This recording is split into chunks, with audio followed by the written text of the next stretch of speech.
Seres das trevas, oi. Você nunca conheceu alguém como o nosso analisante.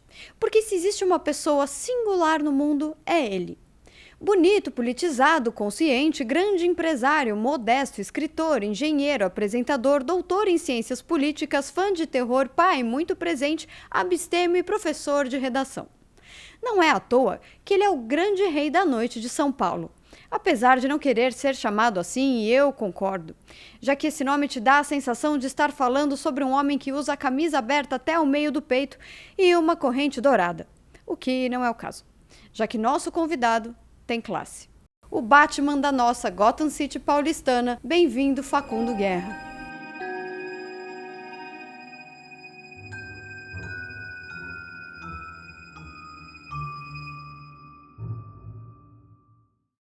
Facundo, muito feliz por você ter decidido começar sua análise.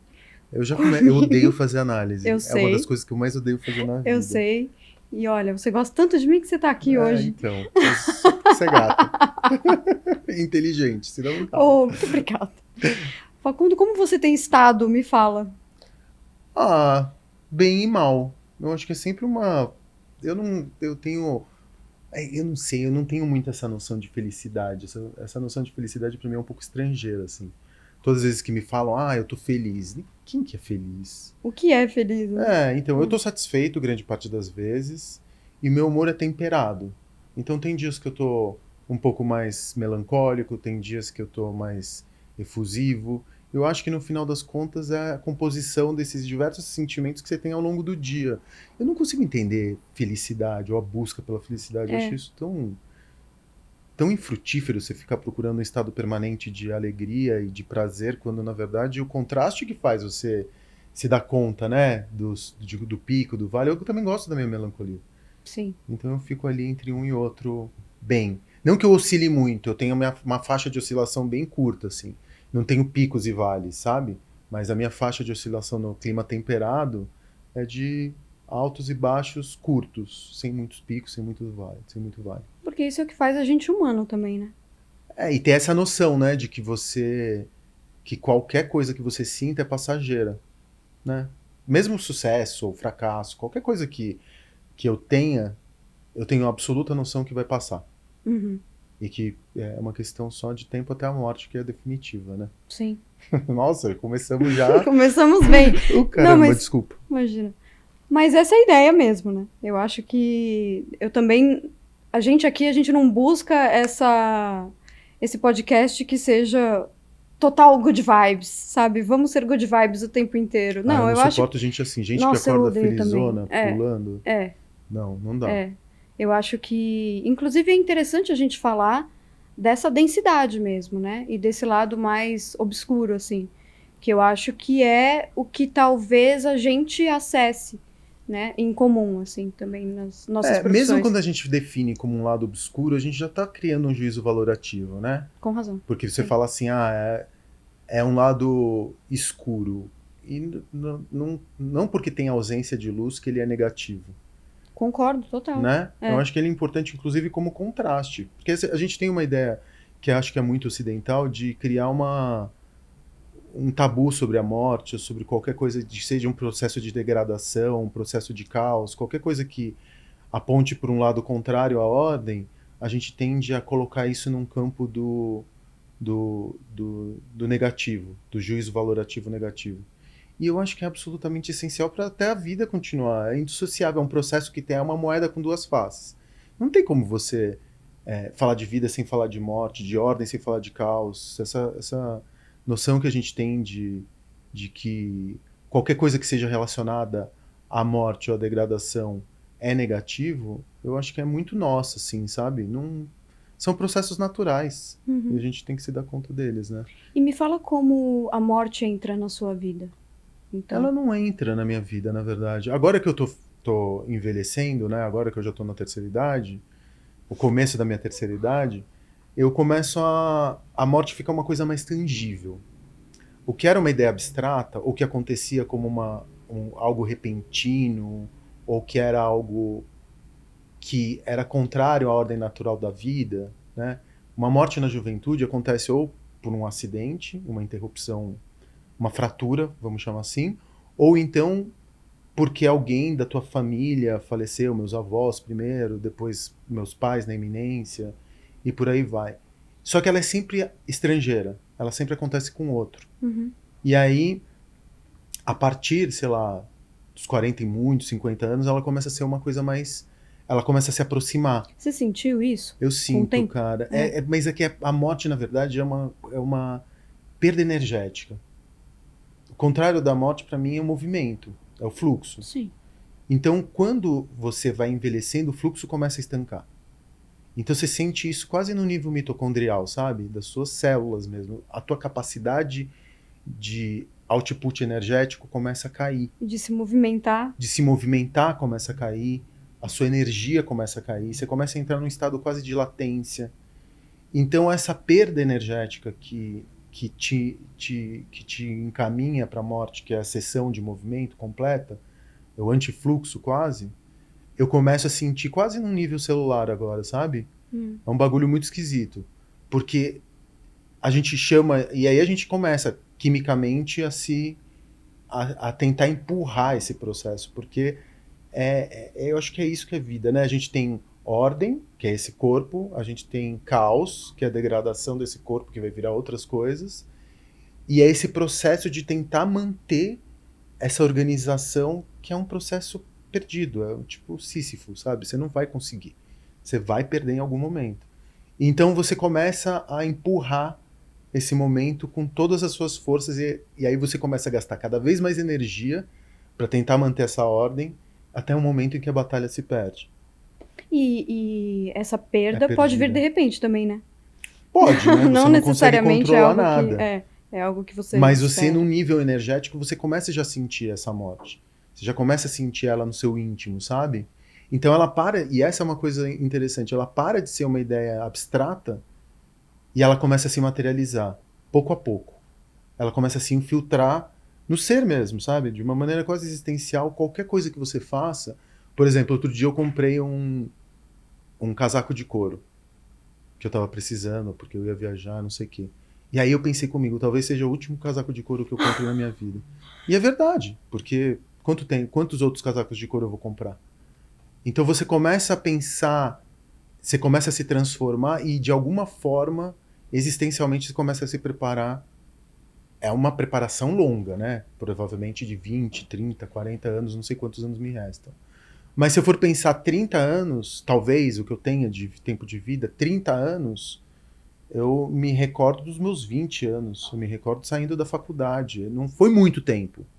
Entre os 20 e os 50. Tem flashes assim, né? De Eu lembrança tenho, do que foi. eu tenho parece que foi ontem. Então daqui até o dia da minha degradação também vai passar muito rápido. Porque agora o tempo ele começa a ter uma dimensão quase material. Agora eu consigo perceber o tempo. Então, se preparar... E aí, é isso. Você tem que... Eu acho que lutar... Eu acho triste quando você começa a encher a cara de preenchimento. Ou, sei lá, começa a tentar recuperar uma juventude que ela não é. É triste. E não estou falando que eu seja completamente... que eu esteja blindado contra isso. Porque também essa crise de você conviver com essa degradação é foda. Mas... E a juventude por si só é um valor, né? Essa energia que você tem... E é foda também, porque quando você vai chegando também, você passa dos 40 e muitos, você começa a pensar, eu tenho poucas oportunidades ainda para dar certo. Porque o mundo já começa a me enterrar de uma determinada maneira. O mundo as oportunidades... Tem um monte de gente que é mais interessante, que tem novas ideias, que está mais conectada com o espírito do tempo, que tá mais... que tem mais energia. Mas que se são entrar pessoas nessa pira novas. também, você não faz nada, né? Eu faço por uma questão de sobrevivência, porque a sobrevivência supera qualquer outra coisa. O instinto de sobrevivência supera qualquer outra coisa. Mas você não acha que a maturidade e esse repertório que a gente só tem com a idade é algo que pode ajudar muito, assim? Eu não sei, Paula, porque eu não sei se uma pessoa que tem mais experiência necessariamente tem mais repertório. Não, mas no caso você tem. No caso eu tenho, mas tem muitos jovens que têm também. Eu não acho que é uma coisa que a idade te traz, porque tem muitas pessoas mais velhas. Eu, por exemplo, eu não costumo dar um valor positivo para a idade.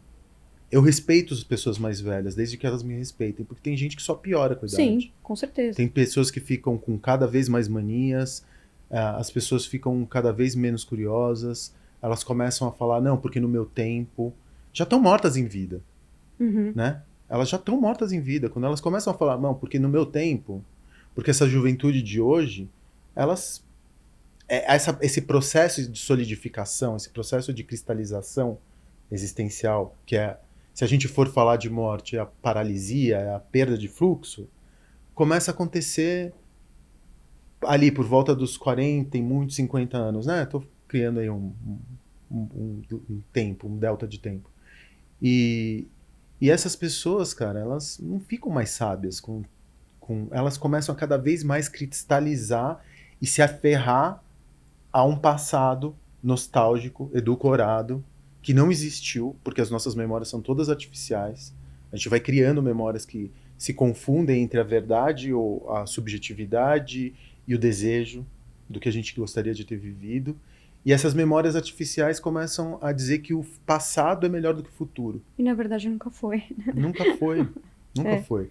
Então, eu não sei se as pessoas que são mais velhas, elas são mais sábias. Não, eu também não acredito nisso, mas eu acho que as que são, talvez tenham, não vejam o envelhecer dessa maneira tão pesada. As que são sábias, elas sabem que nada importa. É, Nada sim. importa. As que são sábias, mas elas se dão conta de que nada importa. Nada disso que a gente se importou durante a juventude importará. É. O olhar do outro, o julgamento do outro. Porque aí quando você se desfaz do olhar do outro, é a glória, né? legitimação social, a procura pela felicidade, as coisas, os objetos, tudo isso, o status, tudo isso que Isso o vai que se importa são as experiências desfazendo. íntimas que a gente vive com as pessoas que a gente ama. Claro. Construir alguma coisa da qual você consiga se orgulhar, que você não pense, puta, perdi meu tempo fazendo uma coisa, gastei minha juventude. Eu me arrependo muito, por exemplo, de ter gastado minha juventude, não ter vivido um monte de experiências de juventude por conta de trabalho, por conta de que eu queria ser trainee, por conta de fazer 3 faculdades e não ter sábado, não ter domingo. 3 faculdades não, né? De ter estudado engenharia, depois de ter estudado jornalismo aos sábados, depois ter feito mestrado, ter feito doutorado. Tudo isso pra, sei lá, pra provar pra mim mesmo que eu podia. Eu não teria feito tudo isso só pra provar pra mim mesmo que eu podia, sabe? Então eu gastei muito minha juventude trampando. Mas você acha que isso é gastar? Ai, eu também fico pensando o que Deleuze tem hoje em dia a nos dar, entendeu? Que sei lá, cara, eu li tanta coisa assim. Eu li, acho que essa é uma sabedoria. Ler pra você entender que você não. Nada importa. Porque eu acho que no final das contas. Quanto mais você lê, mais você entende. Você percebe que você tá preso num monte de abstração. É. Num monte de código, num monte de valores que não foram nem você que construiu, nem você que determinou. Agora me fala, eu quero fazer esse contraponto com tudo isso que você me disse. Eu fico pensando como era o Facundo criança. Como era? Eu já te disse que eu odeio fazer análise. Pô, eu vou te falar, sabe aquela coisa de memória que você tem uma mistura de ficção e realidade? Então, eu não sei até que ponto eu tô criando uma ficção. Mas Todos se eu tô estamos, criando né? uma ficção, eu tô partindo de algumas verdades. Eu venho de uma família de comunistas, e ser criado por comunista é meio como você nascer numa família de Amish, ou de, sei lá, de pentecostais, neopentecostais radicais. Então, eu venho de uma família de classe média baixa, não vou dizer que a gente era pobre, mas a gente tinha umas estratégias tinha uma certa escassez, tudo era escasso. Então, a feira era escassa, eu me lembro da minha mãe fazendo a feira ao contrário, 5 minutos antes da feira acabar. Não faltava nada, mas quase faltava. Era o quase. Não faltava nada, mas faltava. Faltava porque o dinheiro era aquela coisa que... E era engraçado, porque apesar de ser uma família de comunistas, o dinheiro pautava tudo. Ou a falta do dinheiro pautava tudo. E é louco, né? Porque eu já fui muito pobre e já fui muito rico ao longo da vida. E ser muito pobre te faz ficar completamente obcecado por dinheiro. É uma coisa É, porque você fica insuportável. obcecado pelo que você não tem, né? É, exatamente. E quando eu fui muito rico, a melhor coisa que eu tinha era não ter que precisar, não me Não se perguntar, importar com dinheiro, é, é isso? não me importava com dinheiro. Dinheiro era só um facilitador. E aí era essa coisa de ter uma, tinha que fazer a feira ao contrário, tinha que pedir pro feirante se tinha sobrado algum tipo de fruta, se tinha algum saldão de fruta ali no final da feira, sabe? Uhum. Ah, eu vou jogar fora, fica com essa manga. Então eu me lembro que a gente fazia. O dinheiro pra feira era tipo R$ 10. Hoje, em valores de hoje. Era um Uhum. valor ridículo. Uhum. Então a gente tinha que fazer a feira ao contrário, e aí o que o feirante fosse descartar, porque não valia a pena levar de volta, ele dava pra gente, pra minha mãe. Eu me lembro que minha mãe nasceu numa Argentina, numa Córdoba muito pobre, então tinha. Ela me contava que a minha avó lavava as entranhas perto da casa onde ela morava, tinha um abatedouro.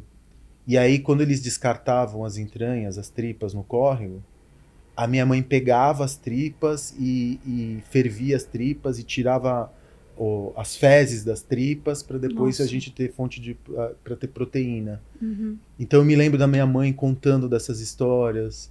Eu me lembro de assim não conseguir dinheiro para cortar o cabelo, sabe? Então eu tinha o cabelo comprido porque não tinha barbeiro. Ou então minha mãe cortava e ficava meu cabelo era um cabelo tipo qualquer nota, imagina.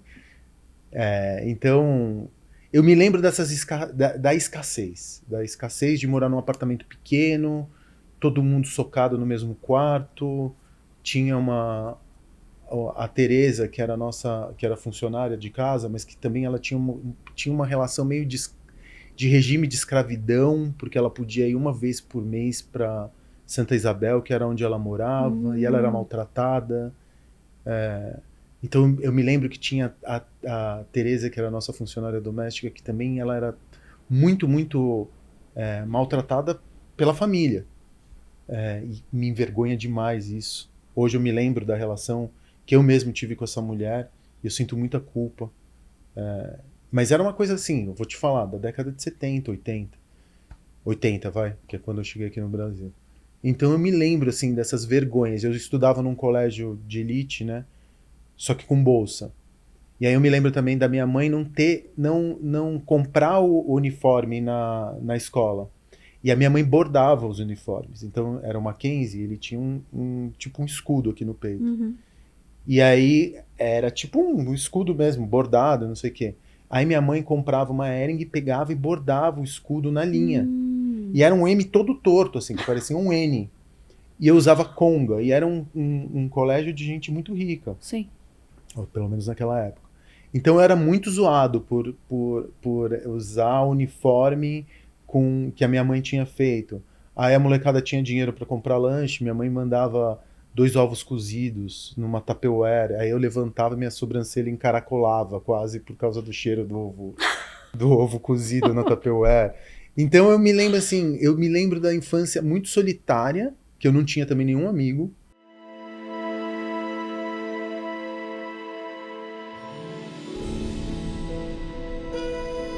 Eu tinha um amigo que chamava Jorge, que morava no meu prédio, e ele também era meio nerd, então a gente não tinha muita comunicação. E na minha classe eu não tinha muitos amigos, eu era argentino zoado. E o fato de eu ser argentino também é uma merda, né? Porque eu cresci no Brasil, no auge da revanche Brasil-Argentina no futebol, então eu era muito estilizado. Muito. Eu era argentino, tipo, Facundo. Não tem como esconder que eu sou argentino. Se eu chamasse, sei lá, Maurício, vai lá, mas Facundo é impossível.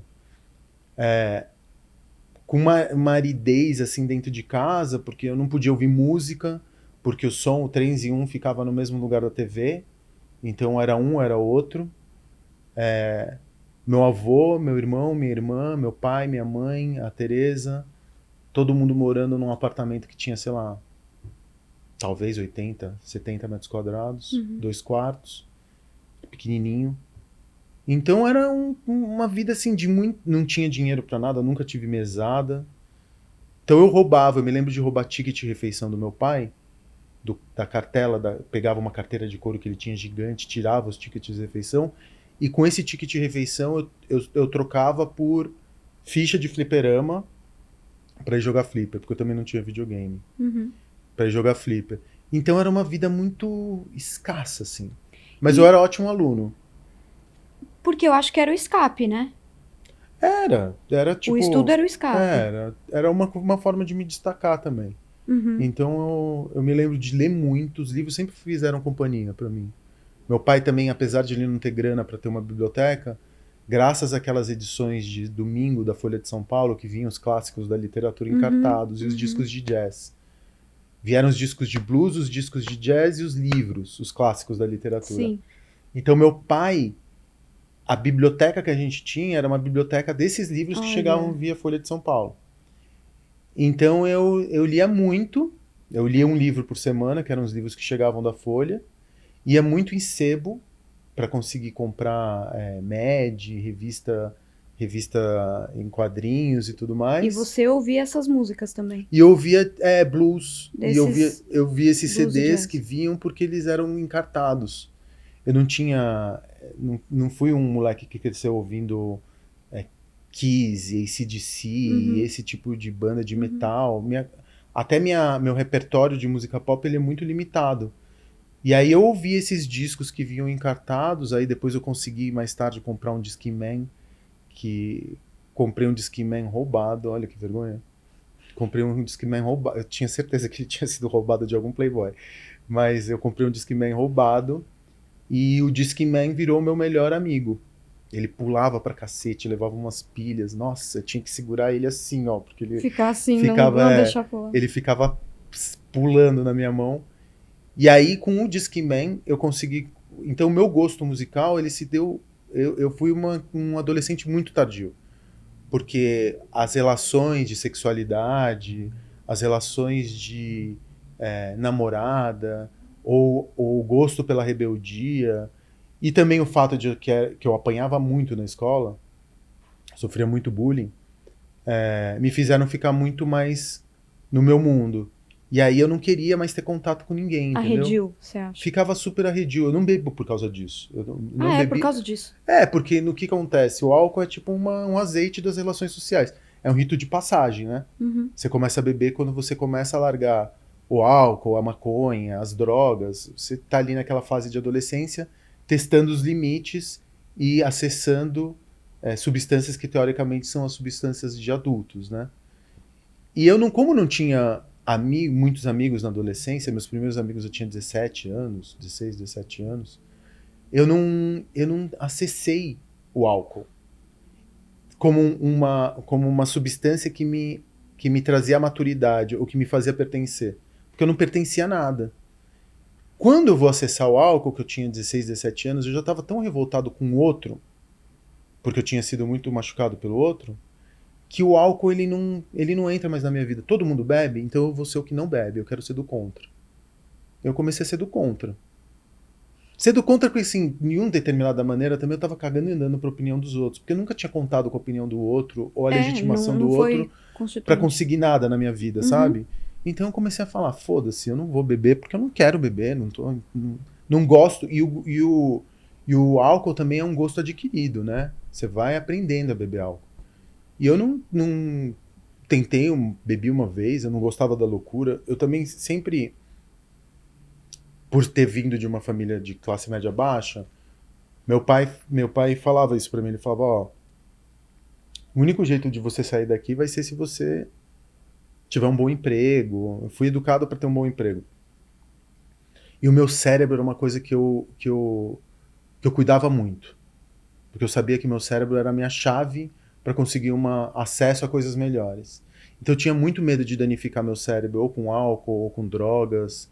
Eu tinha medo de que essa ferramenta que eu tinha poderia me ficar embotada de alguma maneira e não me permitir o acesso a uma vida melhor. Que foi a ferramenta que sempre te salvou, né?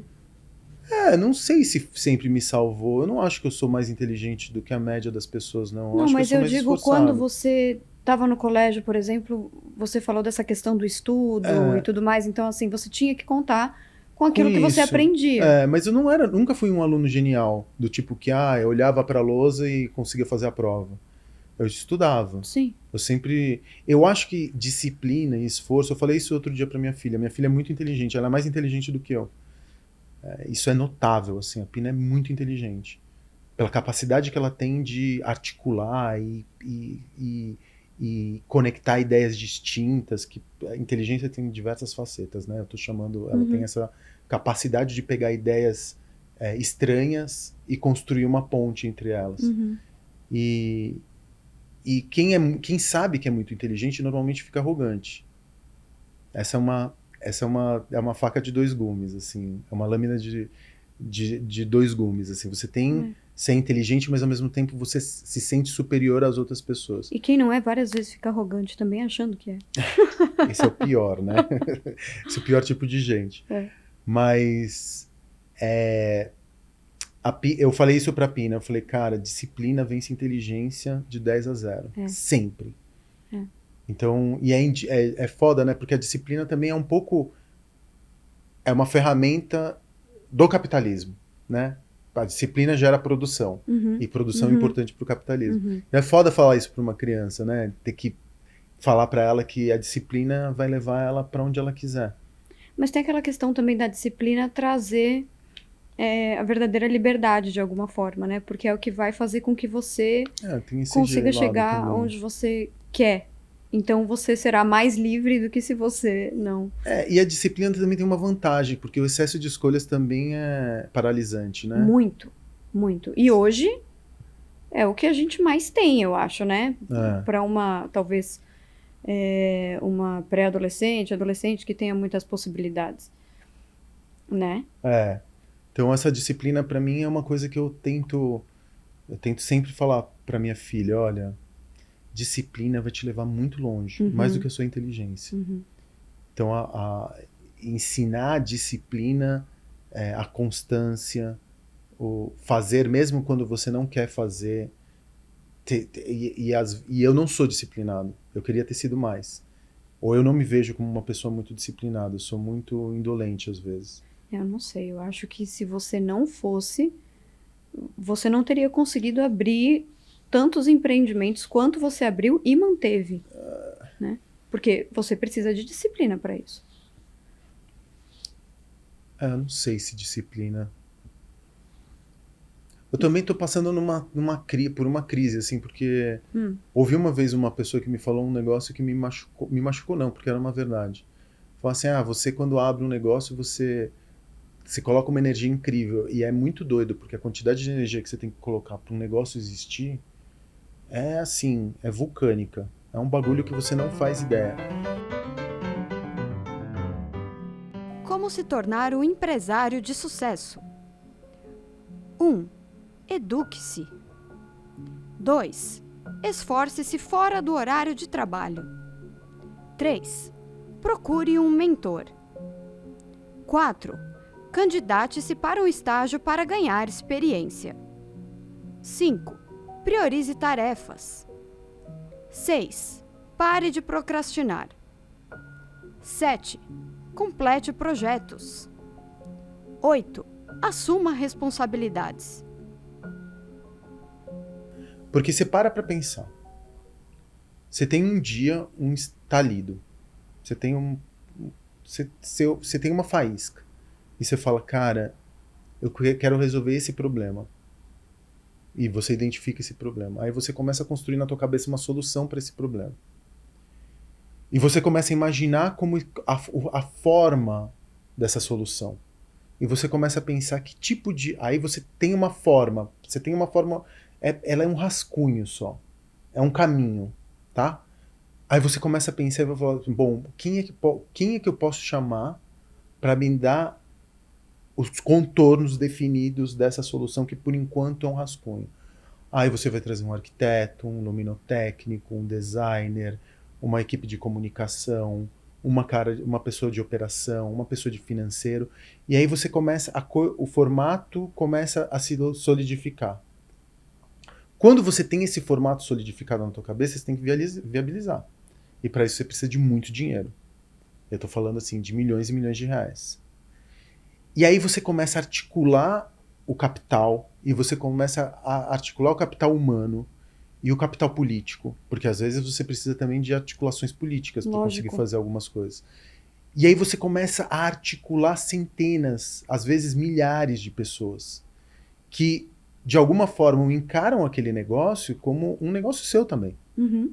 A gente estava falando agora com uma pessoa que trabalhou na luz do Love. Do Então Love. ele entregou uma parte da sua energia vital para consertar um problema que eu tive numa lâmpada para ali, que estava no chão, que não ligava, que estragava um show. Quer dizer, é uma máquina que tem milhares de engrenagens.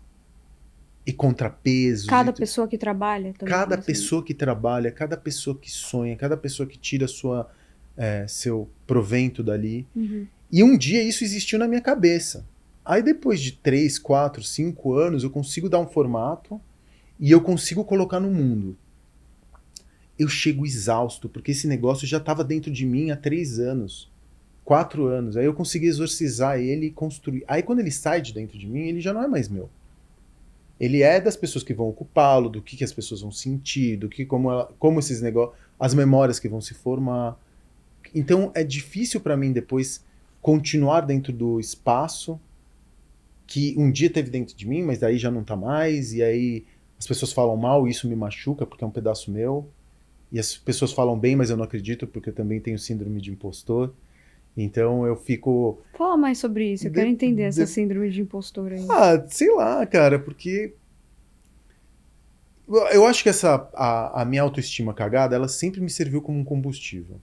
Eu nunca quero perdê-la, entendeu? Eu nunca quero ter a certeza de que vai dar certo. Hã? Acreditar.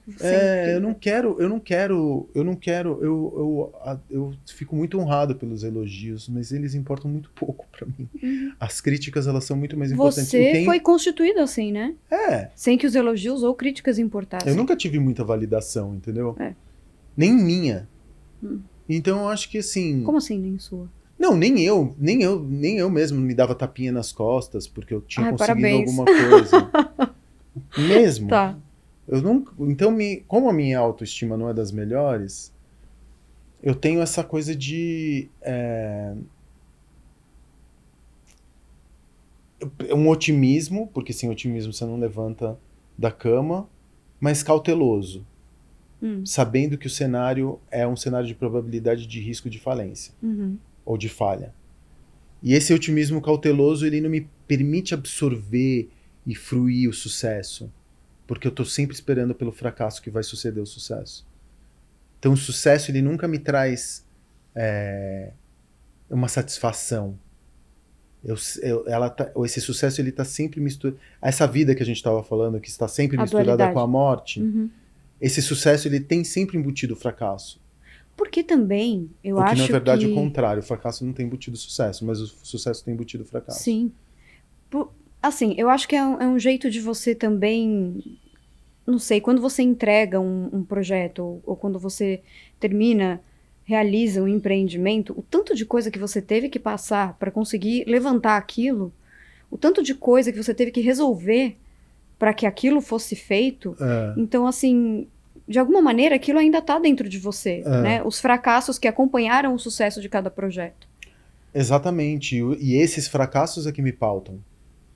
Os fracassos é que me doem. Eles que criam eu tenho vários arrependimentos dentro de mim. Por que eu fui fazer isso? Por quê? Porque às vezes eu não consigo nem explicar por quê. Por que eu tô me metendo? Porque todos os anos eu falo a mesma coisa pra mim, eu nunca mais vou me meter. É um processo tão traumático que eu falo, eu nunca... Mas eu acho que tem alguma coisa de autodestruição. Tem esse impulso de autodestruição dentro de mim, desde muito pequeno. Que é um impulso meio... Eu não vou falar suicida, mas de me colocar sempre na borda, no limite, sabe? No limite até da sanidade, assim. Não tô querendo pagar de rebelde, subversivo, que vive na margem, de marginal, mas a margem é um lugar interessante. A margem é, para mim, o lugar mais interessante do ponto de vista, né, conceitual, mais interessante possível. E aí a gente entra na sua paixão pelo terror. Que você Porque tem, também é uma atitude marginal. e não é todo mundo que sabe disso, porque muita gente sabe dos seus empreendimentos, de tudo que você já fez, mas tem essa paixão pelo terror e eu queria entender de onde vem isso. Pô, mas é do mesmo lugar que da onde vem a pornografia, do mesmo lugar onde faz a gente se sentir vivo. É uma pulsão, satisfaz uma pulsão nossa. Faz a gente se sentir vivo. E eu acho muito importante o terror.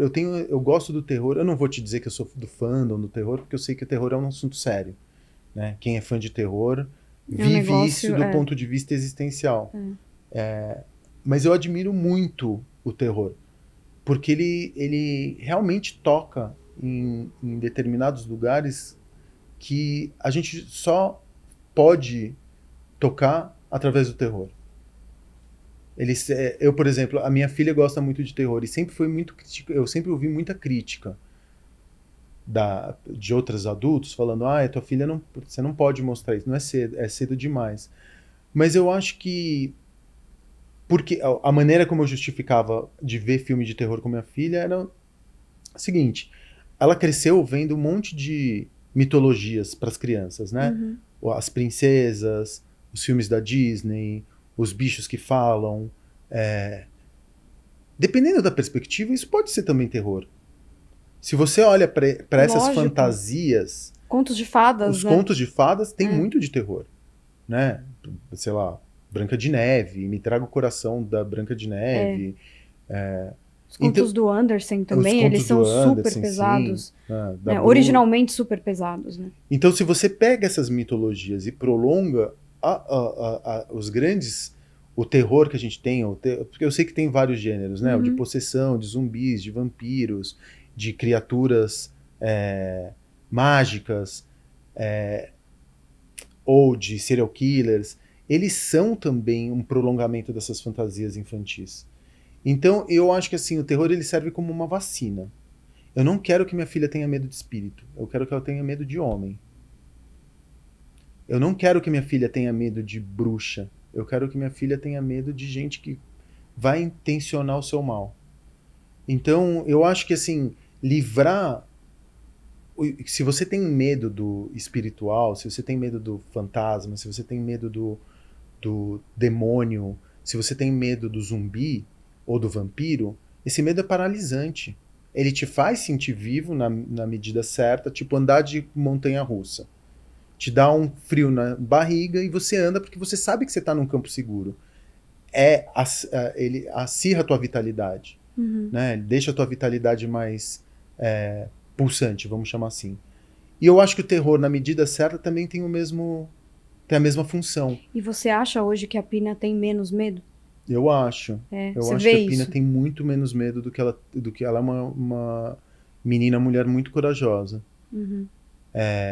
Então, é lógico que tem medos que são incontornáveis, porque os medos, ela também herda os medos dos pais, né?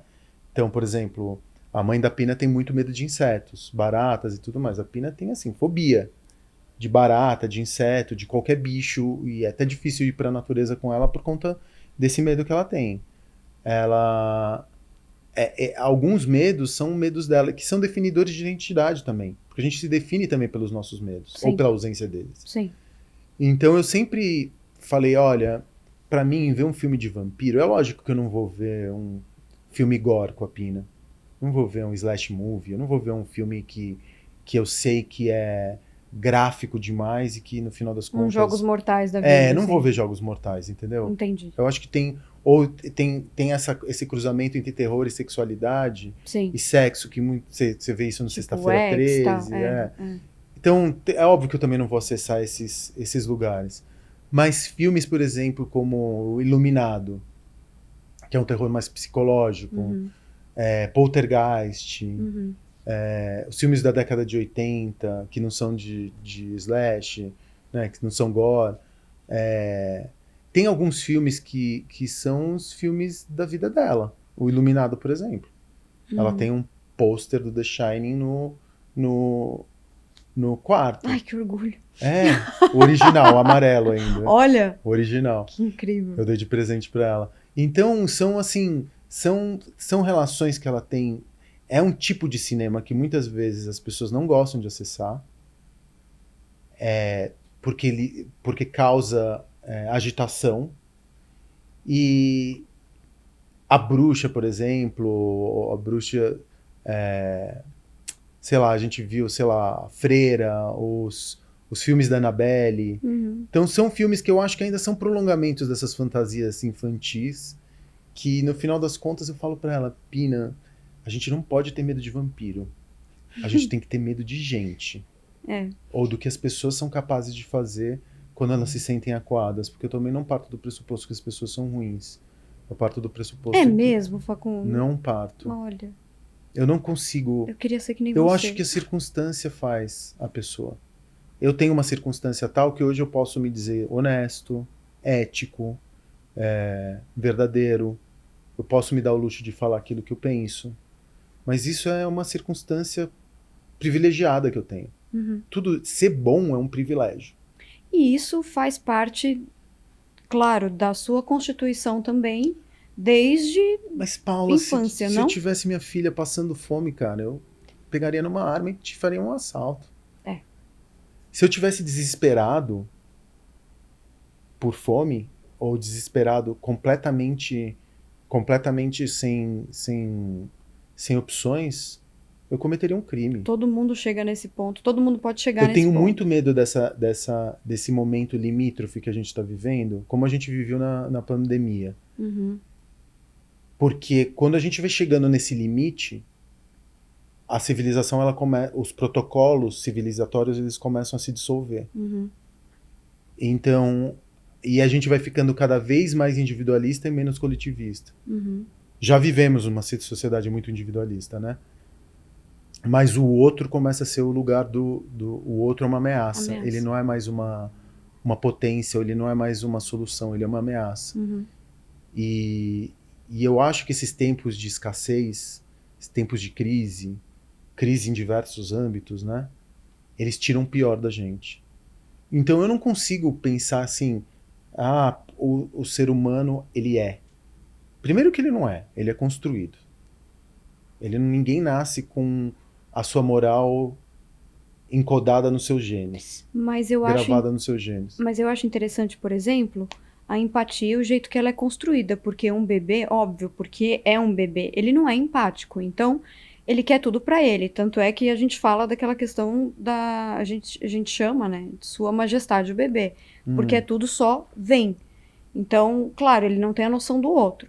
Então é como se a pessoa pudesse desenvolver a empatia ou não. Mas um bebê é um bicho. A gente chama. Sim. E essa é uma coisa muito legal de você ter uma criança. Porque a gente, antes de ser pai, eu acreditava que o ser humano nascia. Ele nascia. E que os genes eram deterministas. Né? Que você seria de acordo com um determinismo genético, ou sei lá, para quem acredita em Deus, da tua alma. E eu percebi que os primeiros, talvez, 3 meses pós-uterinos, os 3 primeiros meses da criança, são completos. Ele é um bicho. A gente que começa, a partir do momento que a gente veste, a partir do momento que a gente dá nome, a partir do momento que você começa a falar, é que a gente paulatinamente vai construindo um humano. Depois do bicho, ele é um mamífero, depois é um primata, e talvez ali com 7 meses, essa transição de mamífero para primata para humano, ela decorre em 7, 8, 10 meses. E aí sim se transforma em humano. Então a necessidade só de mantê-lo vivo, porque, né, por, sei lá, evolução, o parto tem que ser, essa gestação tem que ser pós-uterina. Mas, por causa do tamanho do cérebro, papapá. Mas você, essa criança é uma folha em branco, cara. É tudo que você coloca, e quanto mais você coloca. E a empatia, ela é muito. A gente fala muito sobre empatia, mas ela depende também de contexto. Você não vai ser empático se você. O teu instinto de sobrevivência vai se sobrepor a qualquer coisa. a qualquer coisa. Não tem acho que não existe nada mais imperativo do que a sobrevivência. Então você não vai ser, você só é empático no privilégio. Você só é empático se você, você vai falar, mas não tem empatia, por exemplo, numa periferia, numa favela? Tem, óbvio que tem. Mas você vai emprestar feijão pro teu vizinho na esperança de que se faltar feijão daqui a 2 semanas para você, ele vai te devolver. Você vai cuidar do filho da tua vizinha, porque você sabe que você precisa contar com ela. É uma rede de comunidade que é formada pela necessidade também, né? É um crédito no futuro. Agora, quem é rico, o que faz? Se isola, se encastela, monta ali seu castelinho feudal, bota a rede elétrica. O que estão fazendo os bilionários agora? Você vê alguém com os trilhões e trilhões que a gente tem se preocupando com mudança de matriz energética e tudo mais, as mudanças estão acontecendo numa velocidade que tudo aponta que não vai dar tempo. A gente está realmente vivendo um evento, estamos se aproximando de um evento catastrófico. Uhum. E o que os bilionários estão fazendo? Montando ilha e bunker. Toda semana a gente vê um bilionário montando uma ilha, um bunker numa ilha. O Mark Zuckerberg agora montou uma lá na Austrália. Não sei quem comprou não sei o que da Patagônia. Não, privilégio para você ser empático, acho que tem esse lugar. Ainda você tem que reconhecer o outro como um igual. E você tem que estar num campo de privilégio.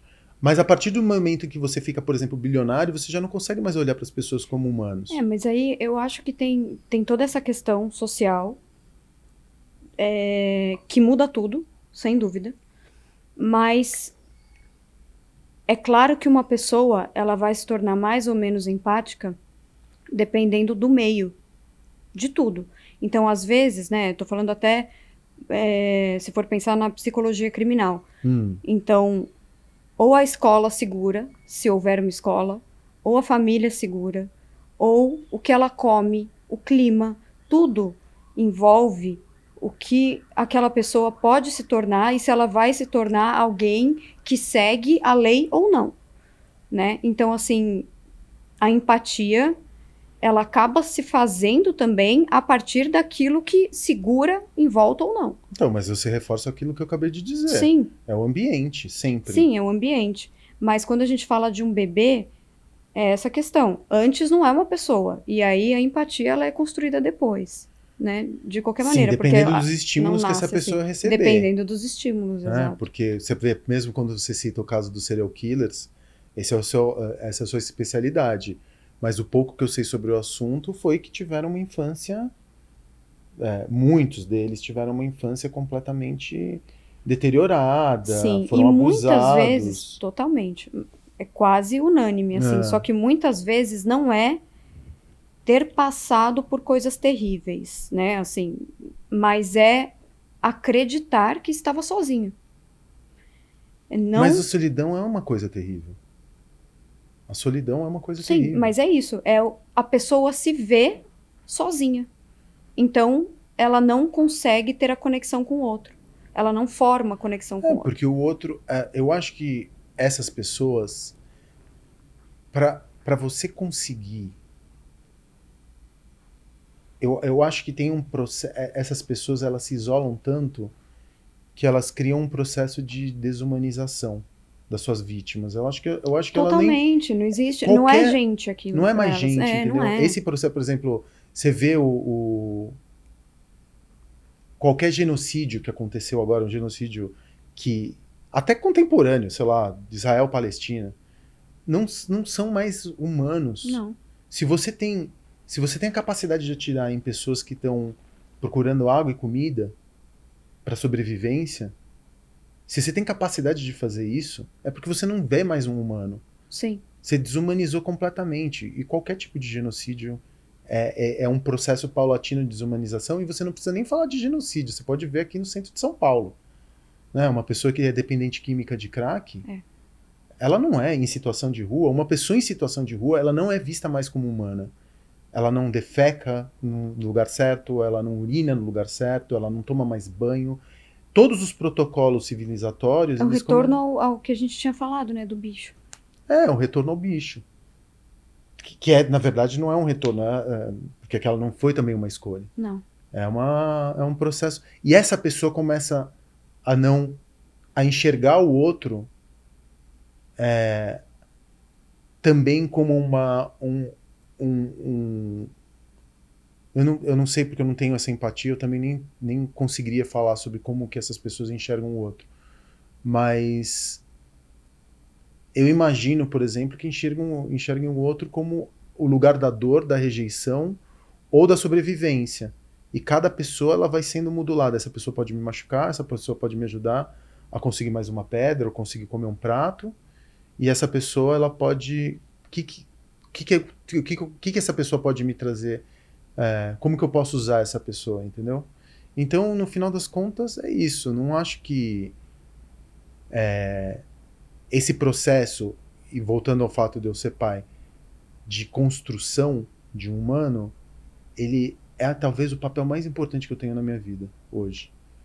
Porque eu não posso, e ainda bem que a Pina tem a minha e a Vanessa como pai e mãe dela, porque no final das contas eu acho que a gente está fazendo um bom trabalho. Eu não posso mais ser pai e ser mãe é uma responsabilidade muito grande. Você não pode mais gerar um babaca no mundo, né? Deixar de herança uma pessoa que não tenha noção dos seus privilégios e que não faça usufruto desses privilégios para pelo menos, mano, conseguir amenizar um pouco a dor alheia, sabe? Sim. Bom, Facundo, a gente falou de traumas. Agora eu vou pra fobia do dia, tá bom? Eu vou até minha geladeira. Vou até minha geladeira. O que você vai pegar aí? Carrega uma fobia.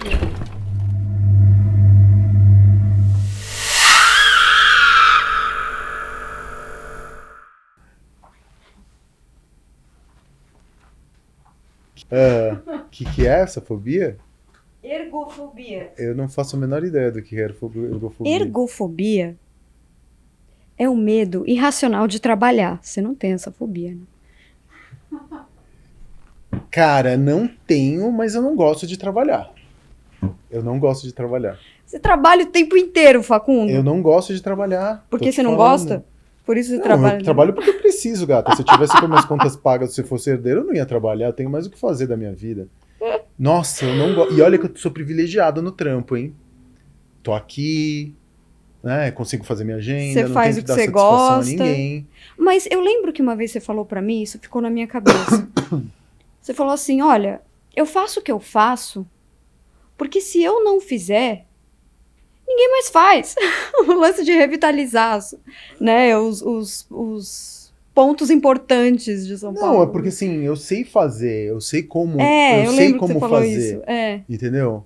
E né, também seria, eu acho que eu fui um pouco pretensioso, que Não, ninguém mas pode eu falar. não quis dizer nesse sentido, assim, de pretensão, mas no sentido de, cara, de ser uma coisa vital pra você. Eu quero revitalizar aquele lugar que eu acho incrível e aquilo não pode ficar daquele jeito, então deixa eu reconstruir isso aqui. É.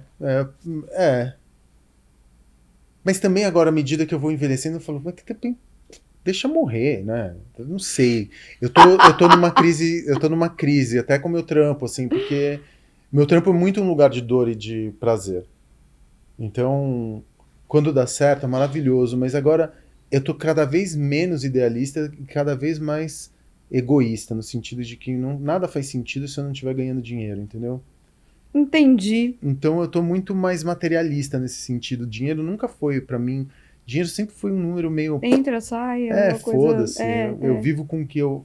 Eu vivo com relativamente pouco, quer dizer, óbvio, né? Tenho uma filha, tenho um plano de saúde pra pagar, a escola é cara, mas não preciso de muito estímulo material pra me sentir satisfeito. Uhum. Eu preciso de liberdade. Dinheiro pra mim é igual a liberdade. Dinheiro pra mim não é igual a Ferrari ou cobertura ou passagem na executiva. Pra mim, dinheiro é igual a liberdade. E agora o fato de eu estar mais velho, mais maduro, eu fico encanado com o meu futuro. Porque, sei lá. Tem fobia do futuro, Facundo? Não, eu não tenho fobia. Eu tenho fobia da impotência. Essa pra mim, o meu maior medo é a impotência, não sexual, mas também sexual, mas a impotência, a incapacidade de você você perder a tua autonomia e você perder o seu agenciamento, sua capacidade de transformação. Essa tua impotência de você existir. De depender do outro. De depender do outro. Não tem um problema também de ser cuidado, né? Acho que ser cuidado também é importante, mas aquela impotência, seja física ou mental, eu prefiro suicídio, pra ser muito sincero. Acho uma saída mais honrosa. É que eu acho, talvez seja bom ser cuidado quando você pode não ser, né? Agora, Exatamente, quando você precisa... exatamente esse é o ponto. É. Então, por exemplo, o meu pesadelo seria ter, por exemplo, um AVC e ficar preso num corpo com a alma ou com meu cérebro intacto num corpo que não funciona. Eu preso num túmulo de carne. Esse, pra mim, é o pesadelo, assim, não ter o último agenciamento, que seja tirar minha vida, porque pra mim isso já não é mais vida. Isso pra mim é um prolongamento... Isso não é o que eu chamo de vida. Não faria jus à vida que eu tenho. Então, a vida que eu tive até agora. Então, pra mim, esse é o maior medo, assim, a incapacidade de sequer decidir quando pode ser o meu fim. Eu tenho, assim, um puta de um medo disso. Mas também eu te digo que eu acho que o meu último medo, o único, porque eu salto de paraquedas, sou atleta de paraquedismo, não tenho medo de andar de moto, não tenho medo de, sei lá, de ficar preso num lugar pequeno, não tenho medo de espírito, nunca vi um espírito, nunca... Apesar do Bar dos Arcos. Mas você sabe que muitos lugares, ser... quase todos os lugares onde eu entro são mal assombrados. As pessoas veem coisas, as pessoas sentem energias negativas. E eu não acredito, eu sou muito materialista, né? Eu não acredito em espírito, em alma. Você não acredita no que você não pode ver. Mas eu também sei que eu sou ignorante. Eu não sou pretensioso a ponto de achar que eu tenho a solução para tudo. A maneira como eu organizo o meu mundo, que é pautada pela fé na ciência, e a fé não me falta, eu entendo que as pessoas, ao ocuparem um espaço, uma parte dessas pessoas fica no espaço. Que seja pele, que seja saliva, que seja óleo, que seja digitais, um pedaço delas fica por onde elas passam. Elas vibram com aquela arquitetura.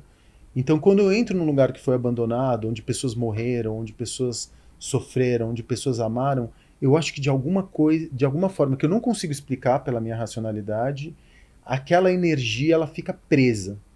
Porque uma arquitetura ela não existe sem as pessoas que ocuparam aquele espaço. A arquitetura é envelope de gente. Então, essas arquiteturas antigas, essas arquiteturas que foram usadas durante muitos anos no passado, elas ficam impregnadas de energia humana. E essa energia, eu não sei se eu sou insensível, e tem pessoas que têm uma antena mais apurada que conseguem interpretar os sinais que estão sendo emitidos de volta por aquela arquitetura, e aí vem fantasmas, que é a maneira como elas articulam como elas articulam essas visões. Mas quando eu entro num lugar, o Rolim, por exemplo, você já entrou no Rolim, né? Já entrei no Rolim. Você já entrou no Rolim. Inclusive, eu quero falar sobre o Rolim. Não vai dar tempo, porque a gente já tá quase uma hora Não tem aqui. problema. A gente vai falar, gravado, a gente corta o que tiver que cortar, mas do Rolim a gente vai falar. Tem muita brisa pra gente cortar. Do cortar. Rolim a gente vai falar. Mas eu quero... Tá, vamos falar do Rolim. Então... Fala. O Rolim. O Rolim a gente tá fazendo agora uma experiência de terror, né? Eu, os caras, o Cadu, enfim, o Rafa do Abaddon. Tá fazendo uma experiência de terror. Só eles, Facundo? Você também tá comigo. Não, eu tô falando quem tá me ajudando a articular. Você começou ali atrás junto comigo. Você foi a primeira pessoa que eu chamei. Olha. Pra eu trabalhar no projeto. Que fofo. Desculpa. É que aqui no papel de apresentador, às vezes Só esqueço que a eles, gente também trabalha juntos, né? Todo mundo aqui. E aí o Rolim é esse lugar que eu tenho meu sócio, né? O Cairê, que comprou o edifício Rolim, que foi construído no lugar. Eu não sei se eu te contei isso. A Igreja da Sé era no lugar do Rolim. Eu não sabia disso. Juro. Tá vendo? Se você tivesse me contado, eu tinha colocado isso nas histórias. Território sagrado. A Igreja da Sé foi demolida para construírem a Catedral da Sé, alguns anos depois. E onde é o Rolim hoje era a Igreja da Sé, a primeira igreja da Sé. Eu sei que o Rolim, ele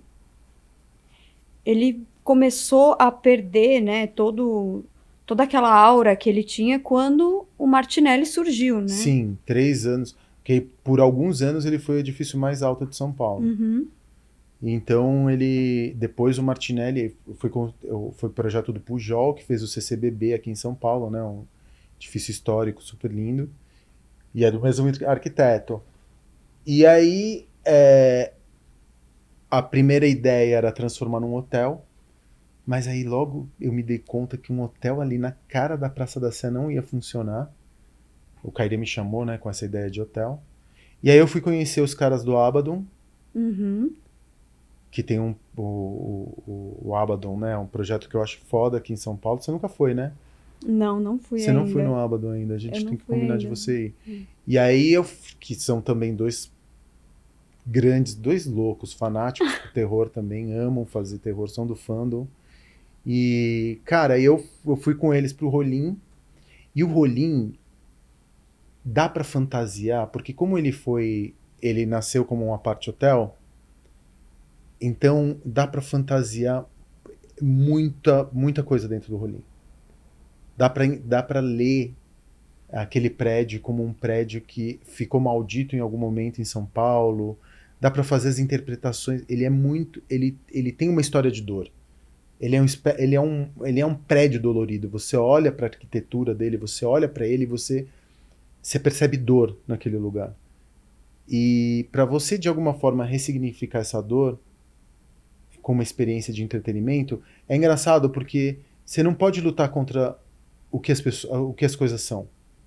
Ou o que as pessoas são. Né? Você tem que revelar, né? E você tem que aceitar as coisas do jeito como elas são. Acho que esse é um processo também de maturidade, saber que nada você consegue transformar demais, sabe? A pessoa é o que é. O que vai conseguir transformar a pessoa é a dor. Eu acho que a dor é uma grande professora. Mas o Rolim, ele tem uma história de tragédia, ele tem uma história de dor. Explica o que é, o que vai acontecer lá no Rolim. Então, o que vai acontecer tá ainda num lugar que eu não... Porque é um projeto muito artesanal. Então é um processo diferentemente dos outros projetos, que a gente já sabe exatamente. A gente sabe que tá acontecendo uma instalação, meio site-specific mesmo, porque os caras do Abaddon têm um monte de cenografia e são ótimos roteiristas de terror. Então a gente está construindo 7 andares que vão funcionar como um survivor game.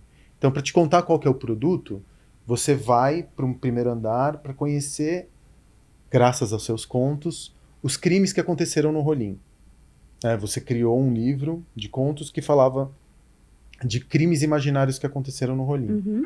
A gente vai fazer pequenos dioramas com esses crimes e as pessoas vão para visitar esse museu de crimes do Rolim, conhecer a história do prédio e tudo mais. Aí, de repente, a narrativa vai se fraturar e, de repente, o Rolim vai estar sendo invadido por zumbis. E aí você tem 45 minutos para escapar dos zumbis e chegar no cofre que fica no 7º andar. Então é um pouco como aquelas haunted houses que tem aquelas casas mal assombradas que tem na gringa.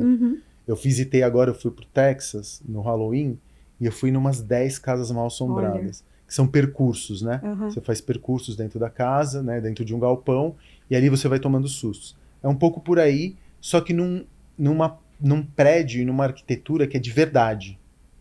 Então a gente está aproveitando da arquitetura, que é toda picotada, toda recortada, o prédio está todo destruído. Cara, eu lembro a primeira vez que eu entrei lá, assim. Eu entrei e só comecei a tirar foto de tudo, assim, porque é uma coisa, não sei, tem uma atmosfera, tem algo que preenche, assim.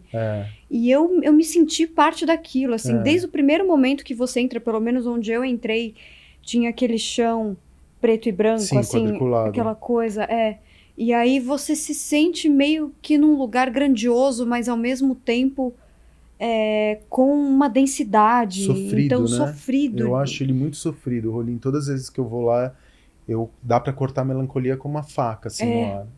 É um lugar muito sofrido. É uma arquitetura muito sofrida. E eu acho que tem, assim, toda a matéria-prima energética, se dá para chamar desse jeito, pra gente contar uma boa história de terror. E eu sinto muito falta de entretenimento de terror em São Paulo. Porque não tem nada, Tem nada. o Abaddon, Tem o Abaddon. tem alguns escapes que tem... Tem o Escape. Eu sou fã de Escape. Eu sou, tipo, viciado em Escape. Eu vou pro Escape uma vez por Tem semana. alguns que tem de Tem terror o Escape e ali tal. do Só 10, né? A Loira do Banheiro, eu fui na semana passada. Tem o Escape 60, se eu não me engano, que tem alguns. O Tem... Escape Hotel também tem, Então, do Jason, da Sexta-feira 13. Os de terror eu fui em todos. Mas não é um escape, porque o escape é aquela... Vai ter 2 salas de escape dentro do Rolim. Mas o escape é aquela coisa de você ter 60 minutos para resolver um puzzle. Sim. Esse é mais um survivor game, então você tem 7 andares e 45 minutos para sobreviver num grupo. Com zumbis atrás de vocês, saindo das paredes. E, assim, num prédio que, assim... Do jeito como ele tá, já daria pra fazer. Só que vai contar também com a cenografia dos caras da Abaddon, a luz, os truques. E eles estão lá, tipo, ripando na obra. Eu não vejo a hora de ver isso pronto. Nossa, nem eu. E é engraçado porque o projeto meio que começou por causa da minha filha. Porque quando ela era pequenininha, ela tá com 11 anos, não que ela não seja pequena, mas sei lá, ela tinha 9, 8, 9... Ela falava, você nunca fez um projeto comigo. Nunca fez um projeto comigo, porque eu tava fazendo Love. Eu falava pra ela, eu não sei, se no Love você vai precisar ser um pouco mais madura pra frequentar. Ela falava, você nunca fez um projeto comigo. Eu falei, eu vou fazer um projeto com você. E ela tá me ajudando muito. Que legal. Ela deu umas ideias legais, ela quer trabalhar como atriz, um mini zumbi, pra assustar as pessoas. Vai ser demais. Que demais. Facundo, a gente tá acabando, mas eu quero fazer... algumas perguntas finais, assim. Tá, vou tentar ser bem eu quero saber o que você quer deixar como legado, se você tem essa preocupação. O que você quer deixar? Como legado? Ou isso não é uma questão? Não fico me perguntando sobre isso. Não, mas agora eu tô te perguntando. Acho que eu quero deixar como legado a Pina. Uma humana consciente dos seus privilégios e que é capaz de alterar ou melhorar a vida das pessoas ao seu redor. Eu espero que eu tenha feito isso ao longo da minha vida, mas eu não sei se eu consegui. Certamente eu melhorei e também prejudiquei a vida de algumas pessoas, mas eu espero que a vida da Pina seja uma vida que ela tenha orgulho da vida que ela teve, como eu tenho da minha. E qual seria o seu final triunfal? Meu final triunfal? O corpo cheio de granadas amarrado ao Elon Musk falando caput, levando um bilionário escroto junto comigo.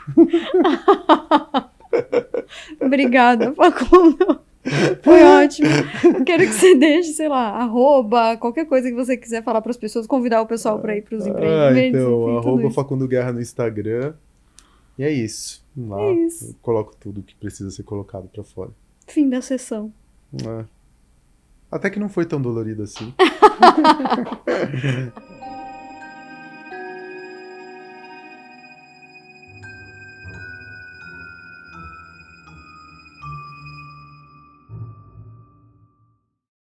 Seres das trevas, tchau. Você nunca conheceu alguém como o nosso analisante. Porque se existe uma pessoa singular no mundo, é ele.